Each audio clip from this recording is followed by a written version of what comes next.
Start from the top. Sorry. I'm sorry. After you. I'm sorry.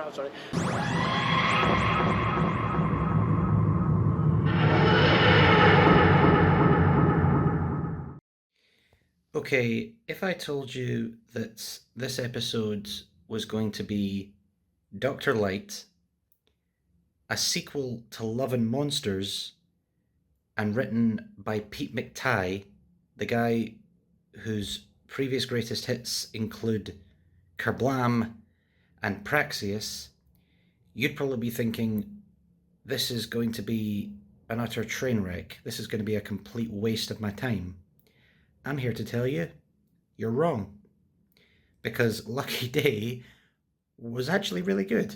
Lucky Day, on the other hand, even though it has many similarities to Sound of Yards in the sense it's a Ruby-centric episode, a Dr. Light one, with him only making bookend appearances, and having a bit of a story shift halfway through, it's a night and day in comparison. So I really liked the episode. I thought it was Pete McTeague's best script.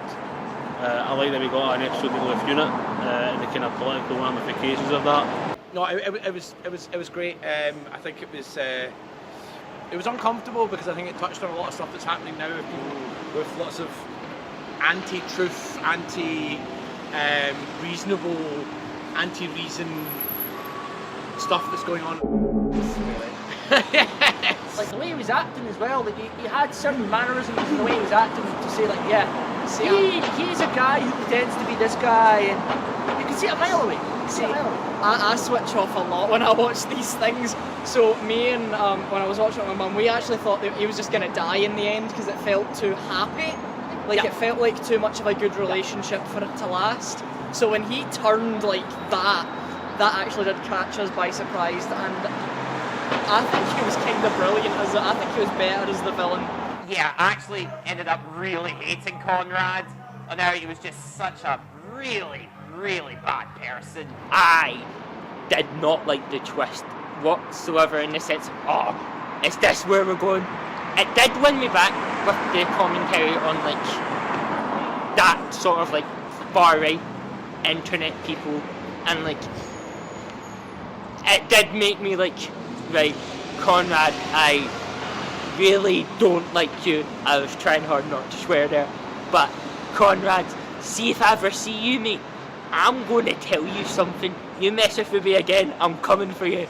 Anyway. He's not just an obsessive fan who wants to find out more. No, he's an internet edgelord who insists that you're being lied to. But yeah, no, this is my favourite of the season so far, just for the topic and everything else, and the fact that Conrad was an absolute, and I'm going to swear, but there we are. It's not often I close to myself. Kate was absolutely amazing. I loved, like, she got to do something. She was so good in it. She was just, like, that moment at the end, I was like, yes. I thought it was a really good outing for Kate. I thought it was one of our best stories. I think Kate Lethbridge-Stewart is really turning into a really good character, because like I wasn't sure when she was first introduced, not because I thought anything wrong with a fantastic actor, but I just think she's really landed the role so well over the years and developed it. Yeah, the episode actually got pretty dark with Kate Stewart actually nearly letting that shriek get to Conrad, near enough killing him to the point where her staff thought, okay, you're going a bit too far with this. Just seeing Kate go so dark, I was like, honestly, I turned to my missus and like, went, remind me not to piss her off. Yeah, like, do not end up on her list, because that is, yeah, she's scary. 2 words, backdoor pilot. Excuse me? Well, we know we've got another certain show coming, and that's what that felt like to me. And Barry's going to be back behind that camera for another... It felt like a backdoor pilot to me. Yeah. And I love Kate, and it's nice to see Kate actually able to do something. Where the hell's he going?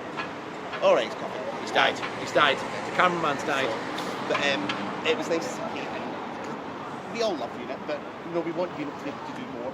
So yeah, and do you know what? Some of those big shots where you see the Unit building, you see London, I think there's just a really good sense that Doctor Who's happening in the real world now, and I think we've been missing that for a while. Yeah. Last season was just a bit like, really believe very much of what was going on. In a word, verisimilitude. Ooh! And yeah, I do agree with Mr. Seamus. I do think it's a backdoor pilot. I do think it's setting up for a land between the land and the sea that's coming out next year. Or there's something it's saying anyway. And it was nice seeing Millie back, because she's been gone for the first 3 episodes. Yeah, I actually felt really bad for Ruby in this episode. In fact, her treatment in this episode, it kind of reminded me of how Rachel Ziegler, for what she said about Snow White, she got unfair hate from a lot of people, overblown, just like with Ruby. I liked that we focused more on what would happen to a companion after they've been with the Doctor. Like, I thought it was really quite compelling because I do like Ruby, and like it was quite nice to see how like she's not really mentally well after being with the Doctor and how that affects her, and like that moment of happiness that she finds with Conrad in the first half is like really nice, and I was really hoping that would happen. I liked her a lot more in this episode than I did last season, because I think Millie Gibson's a great actor, and I think Ruby was an okay character, but I didn't really connect with her last season. I think maybe a kind of a time away from the Doctor gives her more to do, really, because she's kind of more central. She doesn't have the Doctor really to bounce off of, so her scenes deal, if that makes any sense. It's so good they're actually dealing with the fact that she has PTSD. Why wouldn't you have PTSD with all the shit that went down last year with her? It's interesting they actually had a chance to make her breathe and actually have that emotional effect, and that's how she was so well manipulated by Conrad. So I really did enjoy that development of Ruby, and it makes her a more rounded person than last year. Monster was really good. I really liked the Monster. I think that's one of the more creative ones we've had in a while, personally. I like that we've gotten something a bit more feral this time. Oh, yeah. We've had a lot of more kind of, not, I guess, like, sentience is obviously sentience is a spectrum, but you know what I mean?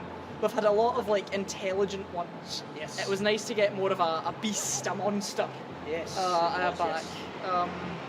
And this idea that they mark you with this kind of bile, this vomit kind of thing. Pheromone, yeah. They give you that. I think that was a really interesting concept.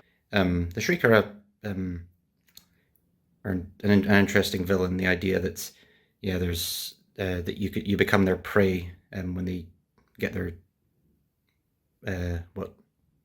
spooge on you, and they then can track you because it's in your bloodstream. And I'm glad I actually had the subtitles on, because then I wouldn't have known how it was spelt. It's actually essentially Shrek, but with another E, rather than the way we'd spell shriek, like that. I really liked the ending scene with the Doctor. I thought that was one of Shooting's best moments, even though he wasn't really in it that much. I also really like the end scene with the Doctor just basically chewing Conrad out. I mean, Shutigawa is smaller than the actor playing Conrad, but he just had such gravitas to him in that moment. And I imagine when he said, "You want spoilers? You're going to die in prison when you're 49." I imagine that was probably the Doctor's last-ditch effort to try and maybe plead with Conrad to change his ways, but Conrad was like, "No, you get off my planet," just being the absolute xenophobic jerk he is. And also the Doctor at the end, I love that because you don't see that a lot from the Doctor, so I was like loving that, and I love the tease with Mrs. Flood. I think she's becoming the evil version of Nick Fury. I think she's recruiting people. She's for the last 2 episodes, she's gonna pick up people. It's gonna be Lux, probably, Conrad. I don't think the Midnight Monster will be there, sadly, but who knows? And I just really liked it. Moral of the story is, don't trust a man with a podcast. In conclusion, I liked it. I found it a bit on edge and difficult to watch in a really good way. It was uncomfortable in all the right ways. It's caused, I'll explain that, it's caused a bit of consternation with my older brother, who is furious over the episodes and the portrayal of Conrad, because my brother's name is Conrad.